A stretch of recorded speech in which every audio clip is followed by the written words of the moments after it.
حضرت موسیٰ علیہ نبینا علیہ السلام اور فرعون کا واقعہ بہت مشہور و معروف ہے، لیکن میں آج آپ کے سامنے فرعون اور فرعونیوں پر اللہ کے جو بڑے بڑے عذابات نازل ہوئے اس پر تذکرہ کروں گا۔ سنجیدگی کے ساتھ، دل کی گہرائی و گیرائی کے ساتھ آخر تک ضرور سنیے۔ حضرت موسیٰ علیہ نبینا علیہ السلام جب خدائے وحدہ لا شریک لہ کا اعلان کرتے ہیں، ایک خدا کی عبادت کا اعلان کرتے ہیں، تو فرعون اور فرعونیوں نے آپ کو ستانا شروع کر دیا، آپ کو ظلم و ستم کا نشانہ بنانا شروع کر دیا، آپ کے ساتھ اس نے بے حرمتی کی، آپ کی عزت کو پامال کیا، پاداش کیا، آپ کو ایذائیں پہنچائی اور آپ کو جادوگر، پاگل، دیوانہ تک کہا، یہاں تک کہ آپ کے معجزات کے مقابلے میں جادوگروں کو اکٹھا کیا، پورے ملک سے جو بڑے بڑے جادوگر تھے ان کو مقابلے میں لایا۔ حضرت موسیٰ علیہ نبینا علیہ السلام کو اللہ تبارک و تعالی نے غالب کیا، آپ کو فتح دی، اور جادوگروں کے سامنے معجزات اور جادو میں کیا فرق ہے جادوگروں کے سامنے آیا اور بیان ہو گیا۔ وہ جادوگروں نے ایمان قبول کر لیا، جس کے پاداش میں فرعون نے ان لوگوں کو سخت سزائیں دی اور پھانسی کے پھندے پر لٹکا دیا، انہیں موت کی نیند سلا دیا۔ عرض کرنا یہ مقصود ہے کہ موسیٰ علیہ نبینا علیہ السلام کو بہت زیادہ ستایا، پریشان کیا۔ حضرت موسیٰ علیہ نبینا علیہ السلام جب برداشت سے باہر ہو جاتا ہے تو آپ رب تعالیٰ کی بارگاہ میں ہاتھ اٹھا کر بد دعا کر دیں۔ آپ کی بد دعا کا اثر یہ ہوتا ہے کہ صبح کے وقت میں ابر آئے، بادل چھا گئے، اندھیرا چھا گیا، تیز بارش ہونے لگی، اور ایسی بارش ہوئی کہ فرعون اور فرعونیوں کے گھروں میں گھس گیا، حتیٰ کہ گردنوں تک بارش کا پانی آ گیا۔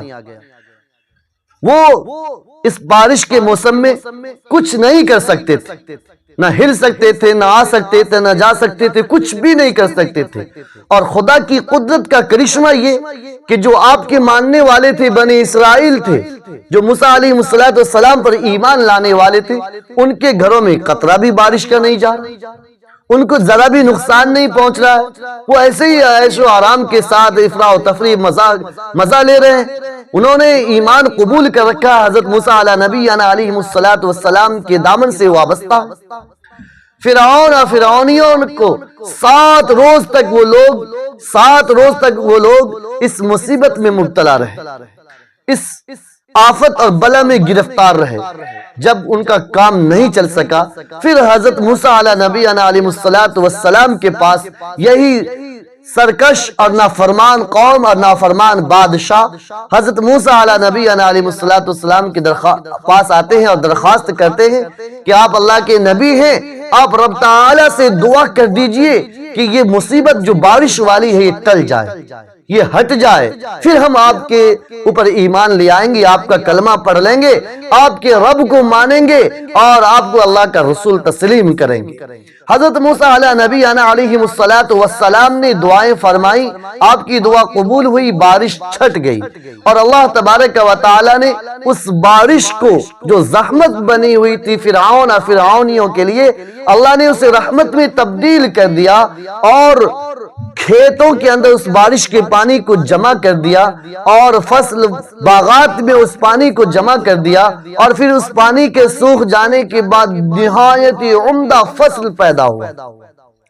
ہر درخت اور ہر شجر سے بہترین غلے، میوے زاد، پھل فروٹ نکل کر آئے۔ فرعون کہنے لگا کہ دیکھو، یہ پانی جس کو ہم لوگ زحمت سمجھ رہے تھے، جس سے ہم لوگ ناگوار سمجھ رہے تھے، یہ تو ہمارے لیے نعمت تھی۔ موسیٰ کا ہم لوگ کیوں محتاج ہوں؟ موسیٰ کے دین پر ایمان لانے کی کوئی ضرورت نہیں ہے، چونکہ یہ پانی جو ہوا تھا ہمارے لیے نعمت تھی، ہم لوگ اس کو سمجھ نہیں پائے، اس لیے وہ لوگ پھر کفر کی طرف مڑ گئے اور اپنی بات سے، اپنے وعدے سے مکر گئے۔ اللہ تبارک و تعالی نے جب اس سرکش اور نافرمان قوم کا یہ عالم دیکھا کہ جب اللہ نے نعمتیں دی ہیں، باغ پھول فروٹ دیے اور ایسا باغ، ایسا پھل فروٹ، ایسا فصل دیا کہ اس سے پہلے ان لوگوں کو کبھی میسر ہی نہیں ہوا تھا۔ وہ لوگ اترانے لگے، فخر کرنے لگے، بارش کے پانی ہم لوگوں کے لیے رحمت تھی، نعمت تھی۔ موسیٰ علیہ نبینا علیہ السلام سے ہم لوگوں کو سوال نہیں رکھنا چاہیے تھا۔ اللہ تبارک و تعالیٰ کی بارگاہ میں پھر موسیٰ علیہ نبینا علیہ السلام نے دعائیں کر دی کہ مولا اس قوم کو تو مزہ چکھا دے۔ اللہ تبارک و تعالیٰ نے اس نافرمان سرکش قوم پر اللہ نے ٹڈیوں کا عذاب نازل کر دیا۔ وہ جو فصل پر لہلہاتے، فصل پر ناز تھا ان کو، فرعون اور فرعونیوں کو گھمنڈ تھا، تکبر تھا، وہ لوگ مغرور ہو چکے تھے۔ موسیٰ علیہ نبینا علیہ السلام کی بد دعا کا اثر یہ ہوا کہ ٹڈیاں اتنی آئی، اتنی کثیر تعداد میں آئی کہ تمام فصلوں کو کھا گئی، تمام فصلوں کو چاٹ گئی، فصل کے ساتھ ساتھ فرعون کے دروازے کو بھی کھا گئی، حتیٰ کہ فرعون کے چھت کو کھا گئی۔ اب وہ لوگ بڑے پریشان ہوئے۔ پھر حضرت موسیٰ علیہ نبینا علیہ السلام کے پاس آئے اور کہنے لگے موسیٰ اب کی بار بس دعا کر دو کہ ٹڈیوں کا یہ عذاب ہم سے ٹل جائے، ٹڈیوں کا یہ مصیبت ہم سے بلا ٹل جائے۔ حضرت موسیٰ علیہ نبینا علیہ السلام نرم دل، نرم مزاج، چاہتے تھے کسی بھی طریقے سے یہ لوگ ایمان میں داخل ہو جائیں۔ حضرت موسیٰ نے رب تعالیٰ سے لو لگائی، دعا کی باری تعالیٰ ٹڈیوں کے عذاب سے ان کو چھٹکارا عطا فرما۔ اللہ تبارک و تعالیٰ موسیٰ کلیم اللہ کی دعا قبول فرما کر حضرت موسیٰ کی دعا کا اثر یہ ہوا کہ فرعون اور فرعونیوں کے اوپر سے ٹڈیوں کا عذاب ختم کر دیا گیا، ہٹا دیا گیا۔ جب وہ لوگ اس ٹڈی کے بلا اور مصیبت سے باہر آئے، نجات پائی، تو پھر انہوں نے اپنی بات سے پھر وہ لوگ مکر گئے، پھر وہ لوگ اپنی بات کی طرف عود کر گئے کہ نہیں ہمارا جو دین ہے وہی بہتر ہے۔ فرعون کہنے لگا انا ربکم الاعلی، میں ہی تمہارا رب اعلی ہوں، میرے علاوہ کوئی تمہارا رب اعلی نہیں۔ حضرت موسیٰ علیہ نبینا علیہ السلام خدائے وحدہ لا شریک لہ کا پیغام پہنچاتے رہے، دین حق کا پیغام پہنچاتے رہے، لیکن وہ قوم مانتی نہیں۔ وہ قوم آپ کو ستاتی رہی، پریشان کرتی رہی، تکلیف دیتی رہی، ایذا پہنچاتی رہی۔ حضرت موسیٰ علیہ نبینا علیہ السلام پھر رب تعالیٰ کی بارگاہ میں ہاتھ اٹھاتے ہیں اور فرعون اور فرعونی کے اوپر وبا کا بد دعا کر دی۔ اللہ تبارک و تعالیٰ نے اس قوم پر جو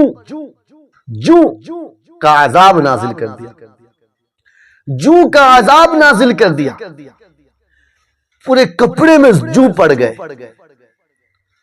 پورے بدن میں جو پڑ گئے، حتیٰ کہ ان کے پلکوں کو کھا گئی وہ جو، ان کے بھاؤں کو کھا گئی جو، چمڑوں میں چپک گئی، رات کو نیند غائب، وہ کاٹا کرتی تھی جوئیں، وہ جوئیں انہیں پریشان کیا کرتی تھی، ایک ڈھیر لگ گیا جو کا، ہر طرف جو ہی جو ہے۔ لیکن جو موسیٰ علیہ نبینا علیہ السلام کے ماننے والے ہیں وہ خوشحال زندگی جی رہے ہیں، وہ رب تعالیٰ کی نعمتوں میں زندگی گزار رہے ہیں، رب تعالیٰ کی آشائشوں میں وہ زندگی گزار رہے ہیں۔ انہوں نے دیکھا کہ بنی اسرائیل مزے کے ساتھ زندگی گزار رہی ہے اور ہم پر یہ عذاب آ رہا۔ وہ لوگ پھر حضرت موسیٰ علیہ نبینا علیہ السلام کی بارگاہ میں پھر آئے، پھر آ کر ناک رگڑنے لگے، پیشانی جھکانے لگے کہ موسیٰ اس بار بس نجات دلا دیجیے، کسی بھی طریقے سے اس بار ہمیں چھٹکارا دلا دیجئے جو سے، ہمارا کھانا پینا سب حرام ہو گیا، اٹھنا بیٹھنا حرام ہو گیا، سونا جاگنا حرام ہو گیا، ہمارے کپڑا پہننا حرام ہو گیا، کپڑوں میں جو اس قدر پھیل گیا، اس قدر بڑھ گیا کہ ہمارا کپڑا پہننا بھی حرام ہو گیا، زندگی دشوار ہو گئی۔ حضرت موسیٰ علیہ نبینا علیہ السلام اپنی کریمانہ شان کے مطابق اللہ سے دعا کرتے ہیں کہ باری الہ انہیں جو کی آفت اور بلا سے حفاظت فرما دے، نجات دے دے مولا، انہیں چھٹکارا عطا فرما دے۔ حضرت موسیٰ کی دعا کا اثر یہ ہوا کہ وہ جو کی بلا سے مصیبت سے نجات پا جاتے، نجات پاتی۔ پھر وہ سرکش اور نافرمان قوم حضرت موسیٰ کو تکلیف پہنچانے لگے، حضرت موسیٰ کو ستانے لگے، حضرت موسیٰ جو دین کی تبلیغ کرتے تھے، جو کلمہ کی تبلیغ کرتے تھے، جس احکام اور جس خدا کی اطاعت کرتے تھے، اس میں وہ لوگ رکاوٹ ڈالنے لگے اور بنی اسرائیل کو ستانے لگے۔ حضرت موسیٰ علی نبینا علیہ السلام سے جب برداشت نہیں ہوتا، پھر رب تعالیٰ کی بارگاہ میں ہاتھ اٹھا کر بد دعا کر دیتے کہ باری راہ اس قوم کو تو مزہ چکھا ہی دے، مولا اس قوم کو سزا دے ہی دے۔ اللہ تبارک و تعالیٰ نے مینڈک کا عذاب ان پر مسلط کر دیا۔ مینڈک سمجھتے؟ وہ لقمہ اٹھاتے، منہ کھولتے، منہ میں مینڈک گھس جاتے، وہ بیٹھتے، ڈھیر سارا مینڈک ان کے گود میں آ جاتا، ان کے پلیٹ میں مینڈک آ جاتا، وہ چلتے بات کرتے، مینڈک ان کے کاندھوں پر سوار ہو جاتا۔ اس قدر مینڈک کا بہتات ہو گیا، اس قدر مینڈک ہو گیا کہ جو کام کریں مینڈک وہی پر، کھانا پکا رہے ہیں ڈگچیوں میں مینڈک، چولہا میں مینڈک، کوئی سامان رکھا اس میں مینڈک۔ مینڈک کا ایک بہتات عذاب آیا، وہ لوگ بڑے پریشان ہوئے، بڑے شدید پریشان ہوئے۔ اب آ کر پھر حضرت موسیٰ علی نبینا علیہ السلام کی بارگاہ میں آ کر اپنی ناکیں رگڑنے لگے، پیشانی جگڑنے لگے۔ موسیٰ اس بار ہرگز ہم نہیں مکریں گے، اس بار ہم وعدہ وفا کریں گے، بس ہمیں مینڈک کے عذاب سے نجات دلا دیجیے۔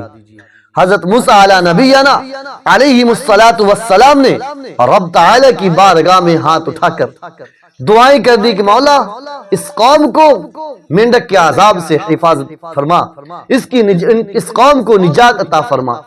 آپ پیغمبر تھے، کلیم اللہ تھے، اللہ سے کلام کرنے کا شرف آپ کو حاصل ہے، اللہ سے ملاقات کا شرف آپ کو حاصل ہے۔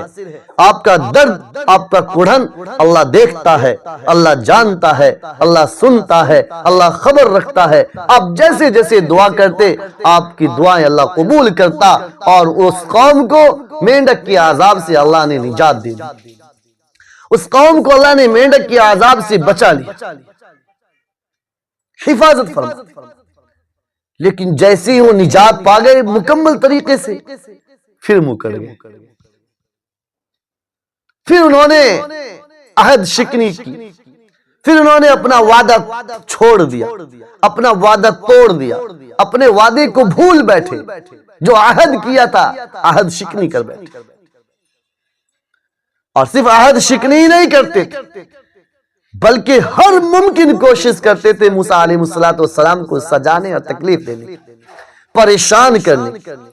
حضرت موسیٰ سے جب برداشت نہیں ہوتا، جب وہ لوگ دین کی راہ میں روڑا بن جاتے، حلق کا ہڈی بن جاتے، پھر حضرت موسیٰ علیہ نبینا علیہ السلام رب تعالیٰ کی بارگاہ میں دعا کرتے، مولا اس قوم پر عذاب نازل فرما دے۔ اللہ تبارک و تعالیٰ نے اب کی بار خون کا عذاب مسلط کر دیا۔ خون، وہ جس جگہ دیکھتے خون ہی خون نظر آتا، پانی پینا چاہتے، بدنا، لوٹا، پیالہ، گلاس، دیگچی، تمام چیزوں میں خون نظر آتا۔ پیاس سے اس کی فرعون اور فرعون کی قوم تڑپ اٹھی، بلبلا اٹھی، تڑسنے لگے، اور وہیں پر قوم بنی اسرائیل مزے کے ساتھ زندگی گزار رہی ہے۔ اسی شہر میں متصل ان کا گھر ہے، فرعونی ہے کہ یہاں یہ عذاب آ رہا ہے، اور بنی اسرائیل موسیٰ علیہ السلام کے ماننے والے راحت و آرام کے ساتھ اللہ کی نعمتوں کا مزہ لے رہے، اللہ کی نعمتوں سے لطف اندوز ہو رہے۔ وہ لوگ دیکھ کر اور بھی حیرت میں ہوتے تھے کہ ہم پر یہ عذاب آ رہا، ہمارے برتنوں میں خون ہوتا ہے اور ان کے برتنیں بالکل پاک صاف ہوتے۔ فرعونیوں کی عورتیں بنی اسرائیل کی عورتوں کے پاس جاتی اور کہتی کہ آپ اپنے برتن سے ہمارے برتن میں پانی ڈال دیجیے تاکہ خون نہ بنے۔ بنی اسرائیل کا برتن میں پانی پانی ہوتا، اور جو ہی فرعونیوں کے برتن میں ڈالا جاتا وہ پانی خون بن جاتا۔ حتیٰ کہ نوبت یہاں تک آ گئی، اتنا تڑپی، اتنا ترسی، اتنا پانی کے لیے بلبلاتی ہے خاتون۔ فرعون نے تو درختوں کو جوس بنا کر اس کے پانی نکال کر پیا، اتنا تڑپ گیا، اتنا بلبلا گیا۔ فرعون کی عورتیں، فرعونیوں کی عورتیں بنی اسرائیل کی عورتوں کے پاس آتی اور کہتی کہ آپ اپنے منہ میں پانی لیجئے اور اس پانی کو میرے منہ میں ڈال دی۔ بنی اسرائیل کی عورتیں اپنے منہ میں پانی لیتی تو پانی ہوتا، اور لیکن جب بنی فرعون کی عورتوں کے منہ میں پانی ڈالتی اور وہ پانی ان کے منہ میں پہنچتا کہ وہ پانی خون میں تبدیل ہو جاتا۔ اتنا بھیانک عذاب آیا اس قوم پر، اس کے باوجود وہ قوم نہیں مانی، فرعون اور فرعونیوں نے نہیں مانی۔ ایک روز حضرت موسیٰ علیہ نبینا علیہ السلام کا پیچھا کرتے ہوئے دریائے نیل تک پہنچے۔ اللہ تبارک و تعالی نے موسیٰ علیہ السلام کے لیے راستے بنا دی۔ ایک روایت کے مطابق 12 راستے بنائے، 12 قبیلے اس راستے سے نکل گئے۔ فرعون اور اس کی قوم جب اس راستے میں آتی ہے، اللہ نے دریائے نیل کو حکم دیا کہ مل جا، وہ مل جاتی ہے۔ یہیں پر فرعون اور فرعون سب غرق ہو جاتے ہیں، سب غرق ہو جاتے ہیں، سب ڈوب جاتے ہیں، سب کو خاش و خاشاک کی طرف بہا دیا گیا۔ لوگوں، اس لیے اللہ کی وحدانیت کا اعلان کرو۔ فرعون کی لاش آج بھی مصر کے عجائب خانے میں موجود ہے، آج بھی اس کی لاش کو اللہ نے لوگوں کی عبرت کے لیے، سبق کے لیے مصر کے عجائب خانے میں موجود رکھا۔ اس لیے حاضرین، فرعون جب غرق ہوا تو نہ پانی تسلیم کرتی تھی نہ زمین، دریا اوپر پھینک دیتی اور اوپر زمین اس کو دریا میں پھینک دیا کرتی تھی۔ صدیوں گزر گئے، بڑی تفصیلی واقعات ہے، وقت کی بڑی قلت ہے، تنگ دامنی ہے، آذان کی آواز بھی آپ لوگ سن رہے ہیں، اس لیے بس انہی چند باتوں پر میں اپنی بات ختم کرتا ہوں۔ اللہ تبارک و تعالی سے دعا ہے اللہ پاک ہم سبوں کو کہنے سننے سے زیادہ عمل کی توفیق۔